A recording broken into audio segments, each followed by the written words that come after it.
This deodorant will also make you want to raise your hand like this woman right here. That's because it features a proprietary blend of essential oils combined with baking soda to actively protect against odor, while arrowroot absorbs moisture for long-lasting freshness. Hey, this is Lance McGowan with Essential Oils Me, and today we're talking about doTERRA's Balance Grounding Blend Deodorant. Who's excited for this? She's not only raising her hand in the back, but you see she's sweating a little bit, and that's okay because your skin should perspire, and that's what this helps with. But it also helps with some other things I'm going to talk about shortly.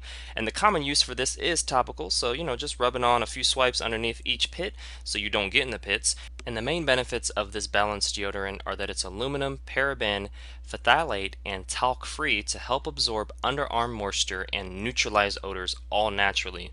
There's a lot of microorganisms that can build up that aren't so good for you, but this will help with that, but still allow your skin to breathe at the same time, which is really important. The directions for use are applying a few swipes under your arms in the morning and at night for maximum coverage throughout the day and night. And it's also good to apply this after you've been showering, swimming, or just exposed to a lot of sweating like working out. What we want is for the skin to be moisturized, to be hydrated, and to also help with the odor and have a pleasant smell. Because this has the balanced essential oil blend, you're also helping with aromatherapy, and that is really calming and grounding to your emotions. Well, that concludes today's video. Thank you so much for watching. Make sure to click the like button if you did, hit subscribe for future video updates, and most importantly, check out the links in the description below so you can continue to get your learn on, and I'll see you in the next video.